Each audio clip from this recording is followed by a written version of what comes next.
Hello everyone, हाय। तो कैसे हैं आप सभी लोग? आशा करती हूँ आप सभी लोग बहुत अच्छे होंगे, स्वस्थ होंगे। कोई दिक्कत, कोई परेशानी हो तो ज़रूर बता देना, ठीक है। चलो सेशन की शुरुआत करते हैं।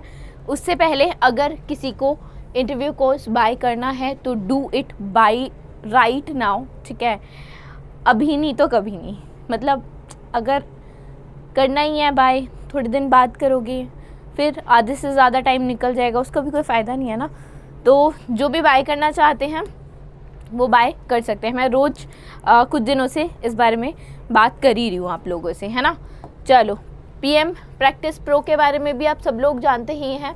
पीएम प्रैक्टिस प्रो में आपको सभी बैंकिंग के मॉक्स हो गए, पीडीएफ्स हो गई, स्टडी मटेरियल जितना भी हो सकता है पॉसिबल, जो आपकी तैयारी को बहुत मजबूत बना देगा, वो सब अवेलेबल है ना। अभी डिस्काउंट भी चल रहा है PM20। अभी डिस्काउंट अवेल करते नहीं हो, फिर बाद में बोलते हो मैम कोई डिस्काउंट कूपन है क्या। तो अभी अवेल करो and buy it right now if you haven't bought, ठीक है। चलो क्वेश्चन देखते हैं करंट अफेयर के 15 तारीख के आज के। तो who has been elected as prime minister of Poland. Poland के प्राइम मिनिस्टर के रूप में किसे नियुक्त किया गया है? तो ये डोनाल्ड टस्क को किया गया है। ये सिविक कोलिशन के लीडर हैं, ठीक है। आप कह सकते हो he is a leader of civic coalition, ठीक है। जैसे हमारे यहाँ पार्टीज़ होती हैं तो इनके यहाँ पे सिविक कोलिशन नाम की पार्टी है। कैपिटल क्या है पोलैंड की? वॉरसो, ठीक है। वॉरसो कैपिटल है। अच्छा, करेंसी क्या है? पॉलिश ज़्लॉटे, ठीक है। पॉलिश ज़्लॉटे, ठीक। करेंसी है, ठीक। And this is capital. और अभी पीएम बने हैं कौन? डोनाल्ड टस्क, दिसंबर महीने में। आगे चलते हैं, देखो। और एक चीज़ और रह गई, इन्होंने रिप्लेस किया है मात्सुज मोरावीकी को, ठीक है। मात्सुज मोरावीकी को रिप्लेस किया है किसने? डोनाल्ड टस्क ने। आगे चलते हैं। Who has been the new chief minister of Rajasthan. अभी पीएम आया, अब सीएम आ गया। चलो कोई नहीं। तो न्यू सीएम पूछा है राजस्थान के। पहले कौन थे? अशोक गहलोत जी थे, है ना। अब कौन बन गए? अब बन गए हैं भजन लाल शर्मा जी, ठीक है। पहले अशोक गहलोत जी थे, अभी भजन लाल शर्मा जी बन गए हैं। कौन से नंबर के बने हैं? 14वें नंबर के सीएम बने हैं। जयपुर कैपिटल है। और कालराज मिश्रा गवर्नर हैं। ये तो आपको पता ही होगा, है ना। नहीं पता तो अब पता चल गया। चले आगे, नेक्स्ट देखिए। चलो नेक्स्ट देखने से पहले एक बार ये देख लेते हैं इसी कोई कि पहली बार ऐसा हुआ है कि कोई एमएलए जो कि आरएसएस राष्ट्रीय स्वयंसेवा संघ से है, अखिल भारतीय विद्यार्थी परिषद से हैं, वो इलेक्ट हुए हैं। दूसरी बात, दिया कुमारी और प्रेमचंद्र बैरवा, ये दोनों डेप्यूटी सीएम की पोजीशन पे, डिप्यूटी सीएम ऑफ स्टेट की पोजीशन पे अभी कार्यरत हुए हैं हाल ही में। Vasudev Devnani has become the speaker of the state assembly. और कितने असेंबली में कितने मेंबर हैं? 200 मेंबर है, ठीक है। State Jaipur that is Rajasthan Vidhan Sabha की जो स्टेट असेंबली है उसमें 200 मेंबर हैं, ठीक। आगे चलते हैं, नेक्स्ट क्वेश्चन पे चलते हैं। असद शाफिक ने अनाउंस कर दी है रिटायरमेंट हर क्रिकेट के हर फॉर्म से। फॉर्म का मतलब क्या हो गया? T20 हो गया और आपका ये ODI होता है, ठीक है। बहुत सारे लाइक फॉर्म्स होते हैं। You guys know it better, ठीक। Even I also no.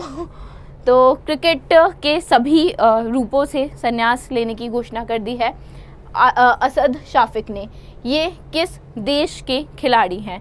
Question है, ये है पाकिस्तान के खिलाड़ी। ये बेसिकली आप कह सकते हो 2010 से 2020 तक इन्होंने जो इनका अच्छा टाइम रहा है, जो इन्होंने काफ़ी खेला है, वो ये पीरियड था, ठीक है। आगे चलते हैं। अब पीएम स्वनिधि स्कीम है, उससे रिलेटेड स्टेटमेंट्स दी गई हैं और हमें इनकरेक्ट स्टेटमेंट बतानी है, ठीक है। क्वेश्चन पढ़ते हैं और देखते हैं कौन सी स्टेटमेंट जो है वो करेक्ट नहीं है, वो इनकरेक्ट है। अच्छा, जो पीएम स्वनिधि स्कीम है ये कब लॉन्च हुई थी? क्या ये अभी लॉन्च हुई है? नहीं, 2020 में लॉन्च हुई थी। कब? जून में, 1 जून को, 1 जून 2020 में लॉन्च हुई थी। ठीक है, अब ये अगर तब लॉन्च हुई थी तो अब क्यों पूछा जा रहा है वो भी देखेंगे, स्टेटमेंट भी देखते हैं, कौन सा इनकरेक्ट है वो भी देखते हैं, सारी चीज़ें देखते हैं। तो चलो पहले स्टेटमेंट से ही स्टार्ट करते हैं।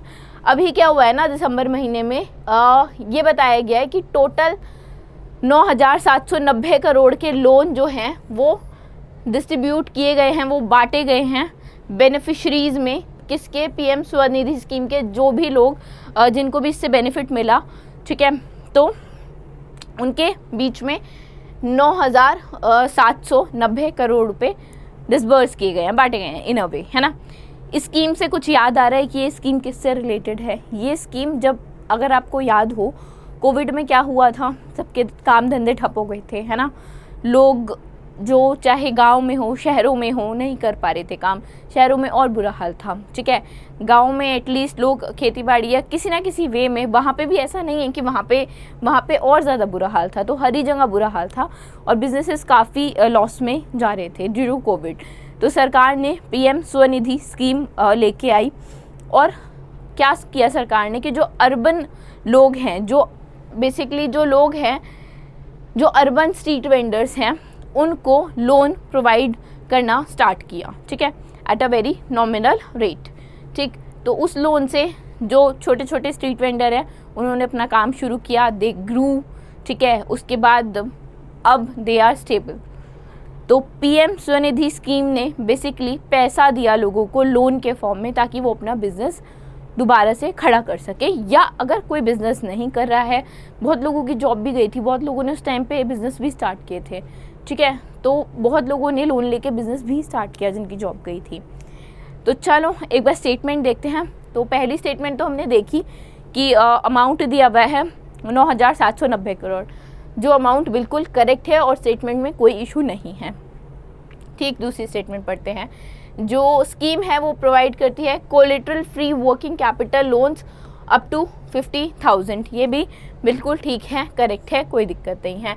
All street vendors in rural and urban areas are eligible for benefits under the PM Svanidhi scheme. देखो, अभी मैंने बोला कि जो अर्बन शहरों में लोग रह रहे थे, रूरल की इस स्कीम में बात नहीं की गई है, ओनली अर्बन एरियाज़ की बात की गई है। तो ये जो स्टेटमेंट है ना वो इनकरेक्ट है, ठीक है, वो करेक्ट नहीं है, हमें इनकरेक्ट बताना है। तो बी जो है वो क्या हो जाएगा, आपका करेक्ट ऑप्शन हो जाएगा। Ministry of housing and urban affairs has launch PM street vendor Atmanirbhar Nidhi, that is PM Svanidhi scheme 1 June 2020 को, with the aim to facilitate collateral free working capital to street vendors to restart their business which were adversely impacted by कोविड-19 pandemic. ठीक है, पहले 10,000 से start हुआ था, जो initial working capital थी लोन की वो 10,000 थी, ठीक है, जब शुरू हुआ था। उसके बाद सेकंड जो लोन था वो अप टू 20,000 एक तरह से आप कह सकते हो रिकन्सिडर किया गया 9 अप्रैल 2021 के बाद से। फिर थर्ड अब 50,000 विद इफेक्ट ऑफ 1 जून 2022 के बाद 50,000 हो गई अब वर्किंग कैपिटल की अगर आप बात करोगे, ठीक है। चलो आगे चलते हैं।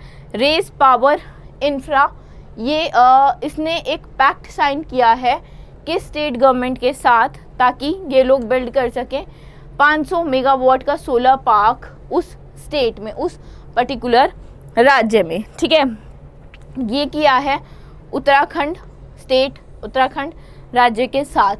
जो रेस पावर इंफ्रा लिमिटेड है ये राजस्थान बेस्ड कंपनी है, ठीक है।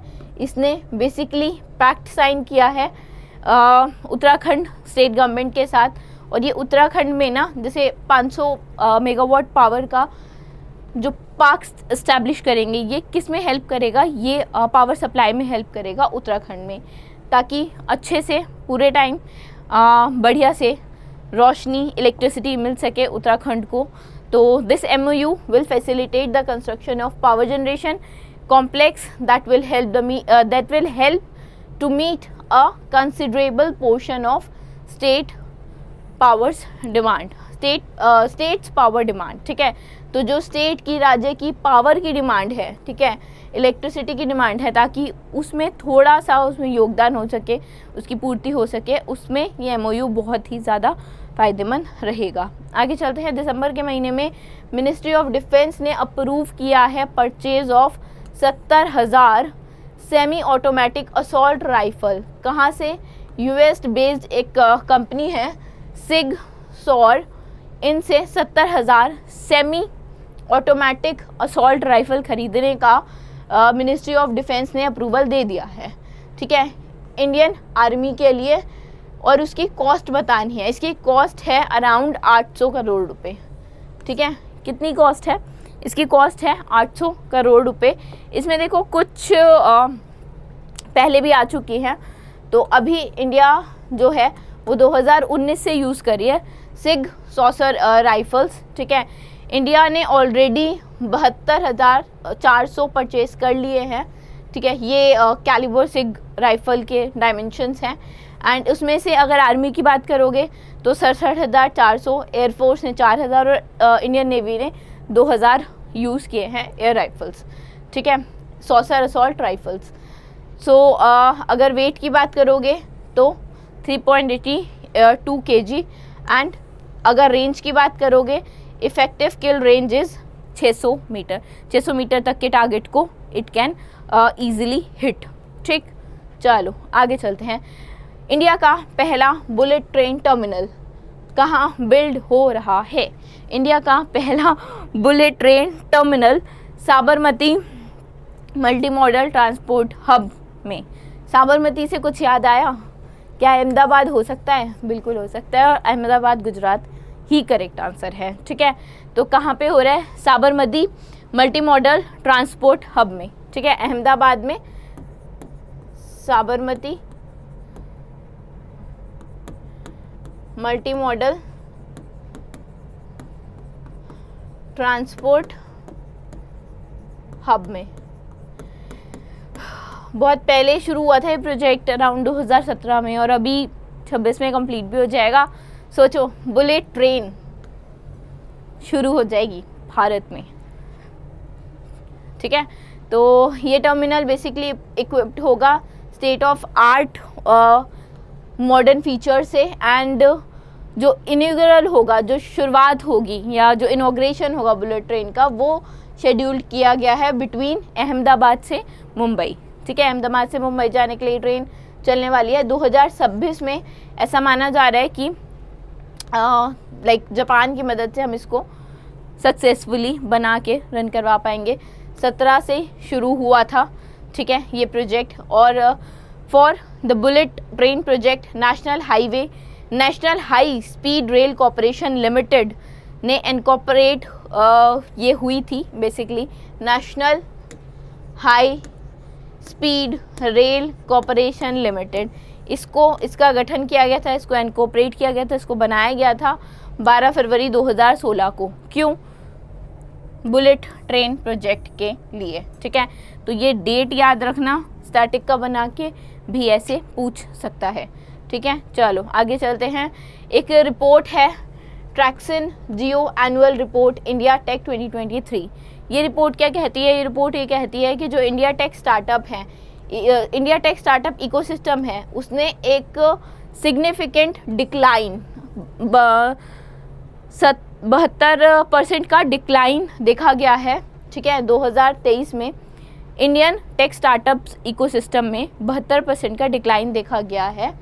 ठीक है, और among the highest funded geographies globally in 2023 India stand at what? ठीक है, एक रिपोर्ट है। ठीक है, रिपोर्ट का नाम क्या है? रिपोर्ट का नाम है ट्रैक्सन जियो एनुअल रिपोर्ट इंडिया टेक 2023। इसके अकॉर्डिंग क्या है कि जो अभी स्टार्टअप्स हैं उनमें डिक्लाइन आया है। 2023 से 2022 में आते आते काफ़ी डिक्लाइन आया है, फंडिंग नहीं मिली है, फंडिंग में डिक्लाइन आया है 72% का। तो अभी इंडिया की पोजीशन क्या है? इंडिया की पोजीशन अभी 5वीं है। ठीक है, अगर इंडिया की पोजीशन 5वीं है तो इससे पहले 4 होंगे, इससे पहले 4 कौन है? USA, UK, China and France, ठीक है, USA, UK, China and France, ये 4 इंडिया से पहले हैं, ठीक। अभी इंडिया की पोजीशन इस रिपोर्ट के अकॉर्डिंग 5 है, 5th है, ठीक है। और 2 न्यू यूनिकॉर्न अभी क्रिएट हुए हैं, इनक्रेड और जेप्टो, दोनों के नाम आपने सुने होंगे। अगर इनक्रेड का किसी ने नहीं भी सुना होगा तो जेप्टो का तो आई थिंक सुना होगा, जो दिल्ली, NCR, नोएडा, इन सब रीजन के आसपास यहाँ पे रहते हैं, they have heard of it, right. तो जेप्टो जैसे ब्लिंकिट, स्विगी टाइप, जब इंस्टामार्ट की तरह जैसे सामान आपको कुछ भी चाहिए लाइक वेजिटेबल या कुछ भी, तो जेप्टो भी उसी तरह का प्लेटफॉर्म है जहाँ पे आप जस्ट ऑर्डर प्लेस करो, लेट्स से आपको आटा, चावल, दाल, चिप्स कुछ भी चाहिए and they deliver to you, ठीक है, within that span of time 10 to 15 minutes, ठीक। तो 2 यूनिकॉर्न है, इनक्रेड और जेप्टो, जो 2023 में ही यूनिकॉर्न बनी है, ठीक। इसके अलावा रिटेल सेक्टर में 1.9 बिलियन $US की फंडिंग देखी गई है, और जो market it makes a 67% drop as compared to 2022। PhonePe जो लीडिंग पेमेंट कंपनी है, इसका नाम सबने सुना होगा, चाहे कहीं पे भी रहते हो आप लोग, है ना। तो PhonePe leading payment company है, it stand out at the top funded company in the sector, और it has a total $750 million in the 4D in the series D rounds, which make up for 38% in the funding received by this sector, or funding received in the particular sector, ठीक है। चलो आगे चलते हैं। अभी हाल ही में food and agriculture organisation FAO ने रिलीज़ की है एक रिपोर्ट। अब रिपोर्ट किसने रिलीज़ की है? FAO, food and agriculture organisation ने। रिपोर्ट का नाम क्या है? रिपोर्ट का टाइटल है Asia and the Pacific regional overview of the food security and nutrition 2023 statistic and trend, ठीक है। ये इतना बड़ा नाम है रिपोर्ट का। चलो आगे देखते हैं। As per the report 74.1% of Indians could not afford a balanced diet in 2021. The percentage was dash in 2020. क्या मतलब है? देखो, ये रिपोर्ट है जिसका नाम मैंने आपको बताया, दोबारा चाहोगे तो दोबारा पढ़ देती हूँ, ठीक है। रिपोर्ट का टाइटल है, ये फूड एंड एग्रीकल्चर ऑर्गेनाइजेशन ने ये रिपोर्ट रिलीज़ की है।